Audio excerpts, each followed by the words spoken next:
Hola, hoy nos metemos de lleno en un conflicto que marcó una época, la Guerra de Vietnam. Hola. Sí, un tema complejo donde los haya. A menudo se piensa como una guerra civil o de independencia, y bueno, tenía algo de eso, sí. Claro, tenía elementos de ambas cosas, pero la realidad es que fue mucho más complicado. Vietnam acabó siendo como el escenario donde las dos grandes superpotencias ideológicas del momento, el oeste democrático y el este comunista, pues midieron sus fuerzas. Exacto, pero de forma indirecta, ¿no? A través del pueblo vietnamita que quedó atrapado en medio. Un conflicto local con unas raíces muy profundas en el colonialismo, que acabó escalando hasta ser un trauma a nivel global. Tenemos un documental muy extenso como base, que narra todos los hechos clave. Sí, una fuente muy detallada. Y nuestra tarea hoy es desgranar esta historia tan intrincada, desde la Indochina francesa hasta la reunificación final. Pasando por la intervención masiva de Estados Unidos y el coste humano y político que fue brutal. Queremos entender no solo qué pasó, sino sobre todo por qué un conflicto allí, en el sudeste asiático, adquirió esta dimensión tan dramática. ¿Nos metemos en harina? Vamos a ello. Empecemos por el principio, que es Francia. Mucho antes de que Washington ni siquiera pensara en Vietnam, estaba París. Claro, la presencia francesa, ¿desde cuándo estaban allí? Pues mira, se remonta al siglo XVII, con los misioneros. Pero poco a poco, aprovechando luchas internas y demás, Francia fue ganando influencia, territorio. Hasta que consolidaron la Indochina francesa, ¿no? Hacia finales del 19. 1887. Y su gobierno, pues como te imaginarás, fue de explotación pura y dura. Impuestos altísimos sobre cosas básicas como la sal, el opio. El modelo colonial clásico, vamos. Que claro, tenía que generar resistencias sí o sí. Desde luego.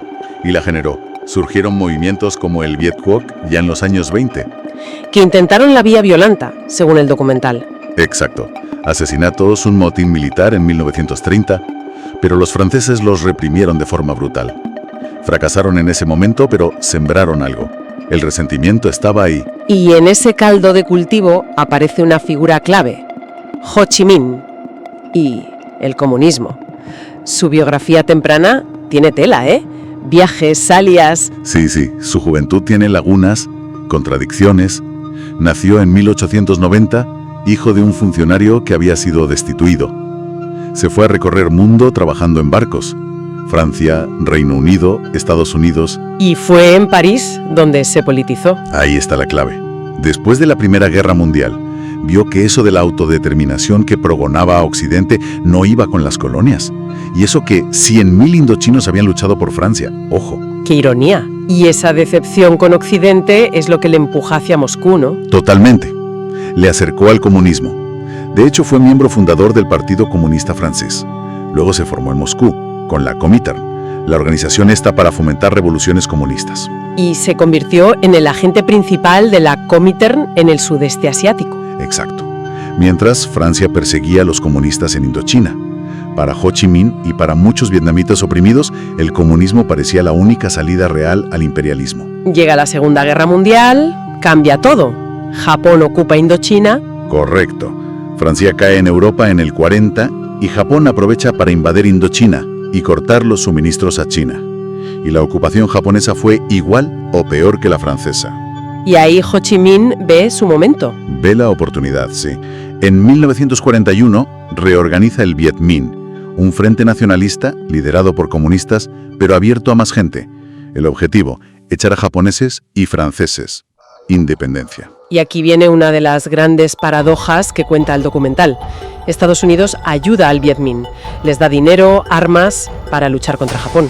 Increíble, pero cierto. Mientras tanto, Ho Chi Minh es capturado por los nacionalistas chinos y pasa 2 años en la cárcel. Una época de caos total. Caos, pero decisiva. Se rinden los japoneses en agosto del 45. Y el Viet Minh se mueve rápido. Toma el control de ciudades clave. Y el 2 de septiembre, Ho Chi Minh declara la independencia de Vietnam. Y ojo, citando la Declaración de Independencia Americana. Un guiño clarísimo. Un guiño que no sirvió de mucho. No. La independencia duró nada. Los aliados deciden dividir Vietnam por el paralelo 16, para desarmar a los japoneses. Los chinos al norte, los británicos al sur. Que traen de vuelta a los franceses. Menudo lío. Y estalla la Primera Guerra de Indochina. Los franceses quieren reimponer su autoridad a toda costa. Hay meses de tensión y en diciembre del 46 bombardean Haiphong. Mueren miles de civiles. Y ahí empieza la guerra abierta. El Viet Minh a la guerrilla. Eso es. Y un dato curioso. Algunos soldados japoneses que se quedaron allí se unieron al Viet Minh. Por vergüenza o por miedo a represalias, vete a saber. Y es ahora cuando Estados Unidos empieza a mirar a Vietnam de otra manera, ¿no? Ya no es solo Francia, es la Guerra Fría. Justo. La victoria de Mao en China en el 49, la guerra de Corea que empieza en el 50, todo eso dispara las alarmas en Washington. La famosa teoría del dominó. Si cae Vietnam, Cae todo el sudeste asiático en manos comunistas. Ese era el miedo.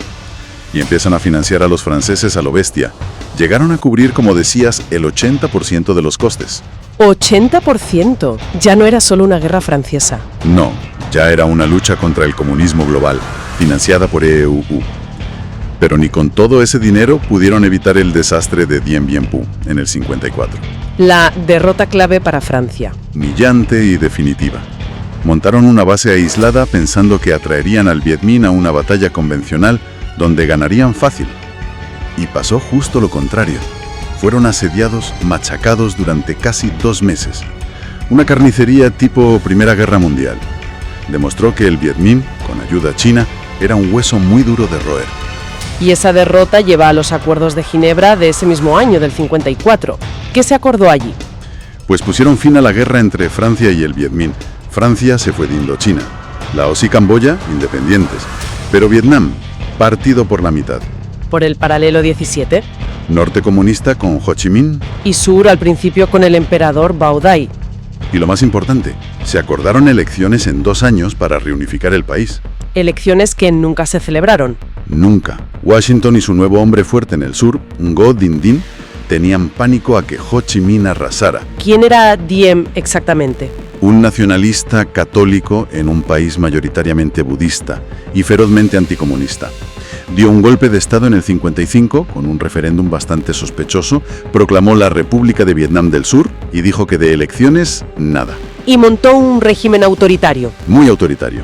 Persiguió a los comunistas, claro, pero también a cualquiera que se opusiera, incluidos los monjes budistas. Se ganó la antipatía de muchísima gente. El terreno abonado para la insurgencia. Y así nace el Viet Cong. Exacto.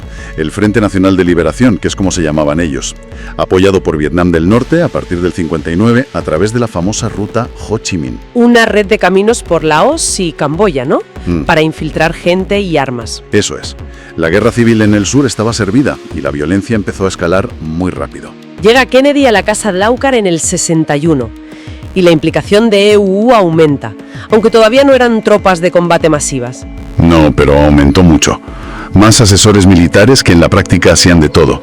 Entrenar al ejército survietnamita, el AR Bien, impulsó programas como las aldeas estratégicas. Que fueron un fracaso, ¿verdad?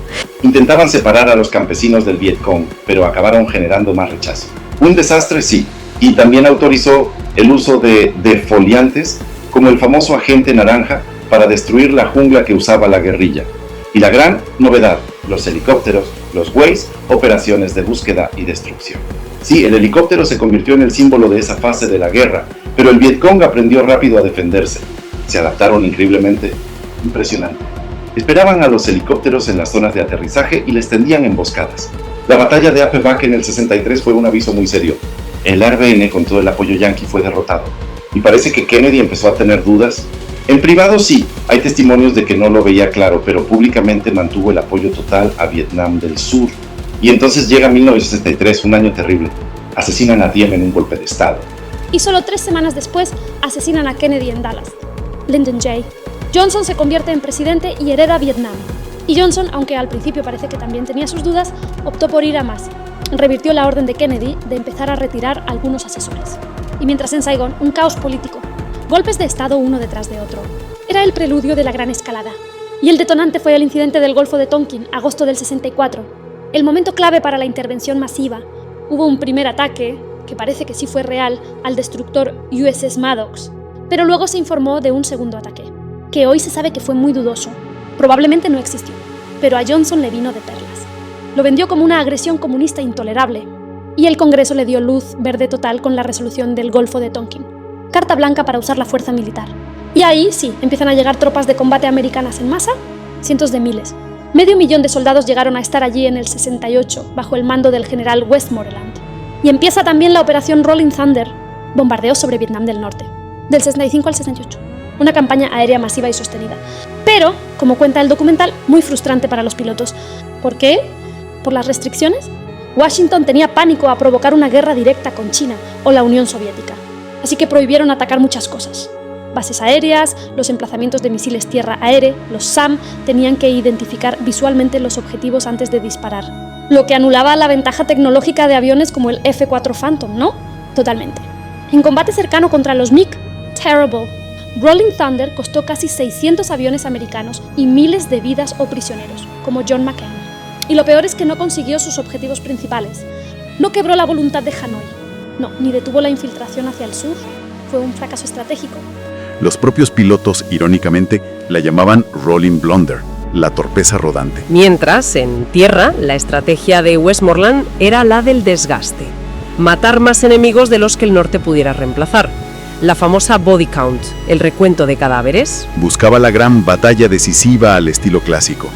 Pero el Vietcong y el ejército de Vietnam del Norte, el NBA, no le dieron ese gusto. Aplicaron la guerra de guerrillas. Exacto, golpear y desaparecer. Usar la jungla, los túneles, las trampas. Era una guerra sin frentes definidos, muy frustrante para los americanos. El enemigo elegía cuándo y dónde luchar. Y el armamento también jugó su papel. El M-16 americano, que al principio dio muchos problemas. Muchísimos fallos de fiabilidad en la selva, sí. Mientras que el AK-47 del otro bando era simple y muy fiable. Conforme pasaba el tiempo, las bajas aumentaban, la victoria no llegaba, la moral de las tropas americanas empezó a bajar. Sí, es inevitable. Creció el consumo de drogas, la indisciplina, incluso casos de fragging, que eran ataques de soldados a sus propios oficiales. La guerra se alargaba sin un objetivo claro para muchos. Y en ese contexto, enero de 1968, llega el golpe que lo cambia todo. La ofensiva del Tet. El punto de inflexión absoluto. Un ataque sorpresa, masivo y coordinado, por todo Vietnam del Sur, justo durante la tregua del Tet, el Año Nuevo Lunar. Militarmente un desastre para los comunistas, ¿no? Sí, sufrieron unas bajas enormes. El Vietcong quedó muy debilitado, fue casi aniquilado en algunas zonas. Pero el impacto en Estados Unidos fue brutal. Político y psicológico. Devastador. Las imágenes dieron la vuelta al mundo. Combates en el jardín de la embajada americana en Saigón. La ejecución a sangre fría de un prisionero del Vietcong captada por el fotógrafo Eddie Adams. El asedio a la base de He San cuadraba con lo que les contaban. Exacto. Demostró que la narrativa oficial de que la victoria estaba cerca era mentira. El enemigo era mucho más fuerte y capaz de lo que decían. La credibilidad del gobierno se fue al suelo. Y el apoyo público a la guerra, que ya venía bajando, cayó en picado. En picado. Además, aunque se supo más tarde, en marzo de ese mismo año ocurrió la masacre de My Lai. Soldados americanos matando a cientos de civiles vietnamitas desarmados. La brutalidad al descubierto. Johnson quedó políticamente hundido. Anunció que no se presentaba a la reelección y ordenó parar los bombardeos sobre el norte para intentar negociar la paz. El coste era ya insoportable. Gana las elecciones de 1968 Richard Nixon prometiendo paz con honor y una nueva estrategia, la vietnamización. Que básicamente era que los vietnamitas luchen su guerra, retirar tropas americanas y equipar y entrenar al ARVN, al Ejército del Sur, para que aguantara el tipo. Esa era la idea sobre el papel. Pero Nixon, a la vez que retiraba tropas, expandió la guerra en secreto. Bombardeos secretos sobre Camboya. Masivos. Y luego una invasión terrestre de Camboya en 1970 para destruir los santuarios comunistas de la ruta Ho Chi Minh. Lo que provocó protestas enormes en Estados Unidos. Kent State. La tragedia de Kent State, sí. La Guardia Nacional disparando y matando a estudiantes que protestaban. Una división social tremenda. Y la prueba de fuego de la vietnamización, la invasión de Laos por el ARVN en el 71. Un fracaso total. La operación Lamson 719 demostró que el ejército survietnamita, sin apoyo terrestre directo americano, no podía con el NBA. Viendo esa debilidad, Hanoi lanza en el 72 la ofensiva de Pascua, un ataque a gran escala ya con tanques soviéticos. Un ataque convencional en toda regla. Y Nixon respondió con una furia tremenda, Operación Linebacker 1. Otra vez bombardeos sobre el norte, pero esta vez diferentes. Sí, con menos restricciones, usando por primera vez bombas guiadas por láser, las bombas inteligentes. Y minando el puerto de Haiphong, clave para los suministros soviéticos. Y esta vez sí funcionó, ¿no? El bombardeo tuvo impacto. Tuvo un impacto logístico enorme, sí, y obligó a Hanoi a volver a la mesa de negociación en París. Ahora sí, en serio. Negociaciones durísimas entre Henry Kissinger y Le Duc Tho. Durísimas. Hubo un último apretón con los llamados bombardeos de Navidad, la Operación Linebacker 2, sobre Hanoi y Haiphong en diciembre del 72. Muy controvertidos, pero parece que fueron decisivos. Y finalmente, en enero de 1973, se firman los Acuerdos de Paz de París, que establecían un alto el fuego, la retirada total de las tropas americanas en 60 días, la liberación de los prisioneros de guerra, como McCain. ¿Y qué pasaba con Vietnam del Sur? Pues un acuerdo político muy ambiguo, un gobierno tripartito o algo así que el presidente del Sur, Thieu, rechazaba de plano. Y lo más importante, el Congreso de EUSV aprobó leyes que prohibían cualquier futura intervención militar directa. O sea que para Estados Unidos la guerra había terminado. Sí, pero para los vietnamitas no. El alto el fuego fue papel mojado desde el primer día. La lucha siguió. Siguió, pero ahora Vietnam del Sur estaba solo. La ayuda americana se redujo muchísimo. Nixon cayó por el Watergate. El sur quedó abandonado. Y en marzo de 1975, Vietnam del Norte lanza la ofensiva final. Y el Arben se derrumba. Un colapso rapidísimo, en cuestión de semanas. Nadie se lo esperaba tan rápido. Provincias enteras cayendo una tras otra. La operación Baby Lift para evacuar huérfanos. ¡Qué tragedia! Thieu dimitió echando pestes de Estados Unidos por haberles abandonado. Y el 30 de abril de 1975, la caída de Saigón. Las imágenes de los helicópteros evacuando gente desde el tejado de la embajada americana. Imágenes icónicas que simbolizan el fin de una era. Los tanques norvietnamitas entrando en el Palacio Presidencial. Fin de la guerra. Vietnam se reunifica bajo un régimen comunista en el 76 y Saigón pasa a llamarse Ciudad Ho Chi Minh. Así es. Casi 30 años de conflicto si contamos desde la guerra contra los franceses. El coste humano, tremendo. Las cifras que da el documental son escalofriantes. Cerca de 4 millones de vietnamitas muertos, más de 58.000 americanos. Una herida profundísima. Para Vietnam, obviamente, pero también para Estados Unidos, el famoso síndrome de Vietnam. Una aversión a meterse en guerras largas, costosas y sin un final claro. Y una división social que tardó décadas en empezar a cerrarse. Exacto. Y el documental también saca a la luz historias menos conocidas, ¿no? Como lo del reclutamiento de soldados con bajo coeficiente intelectual, el Project 100.000, o las historias de soldados homosexuales que tuvieron que vivir la guerra ocultando quiénes eran. Detalles que añaden capas de complejidad al relato, claro. Y a pesar de todo ese pasado terrible, llama la atención cómo las relaciones entre Estados Unidos y Vietnam han ido mejorando con los años. Sí, hoy en día hay hasta cooperación estratégica, es notable. Quizás es el pragmatismo de la posguerra fría, ¿no? Y las nuevas realidades geopolíticas en Asia. Bueno, hemos hecho un recorrido intenso por una historia muy compleja, muy dolorosa. Hemos visto cómo esa lucha inicial por la independencia acabó convertida en un peón de la Guerra Fría. Y cómo eso multiplicó la tragedia de forma exponencial. La lección principal parece ser esa interacción fatal, ¿no?, entre las aspiraciones locales, legítimas, de un pueblo por su independencia, y la lógica de bloques, la geopolítica global. Totalmente. El nacionalismo vietnamita, dispuesto a un sacrificio casi inimaginable, chocó contra el miedo a la expansión ideológica, y las consecuencias fueron devastadoras. Nos recuerda siempre los peligros de intervenir desde fuera y el coste humano altísimo de los choques ideológicos. Queda una reflexión final, quizá, más allá de las grandes cifras, las estrategias, los generales. El documental menciona esas historias individuales, el soldado del Project 100.000, el combatiente gay, el civil atrapado en medio. Esas historias que a menudo la gran historia olvida. ¿Cuánto cambia nuestra comprensión cuando miramos la guerra a través de esos ojos? Quizá la historia con mayúsculas se entiende mejor desde esas pequeñas historias, las que nos conectan con la dimensión más humana y a menudo más trágica de todo aquello. Una reflexión importante, sin duda. Pues con esto lo dejamos por hoy. Gracias por acompañarnos en este análisis. Gracias a ti. Hasta la próxima.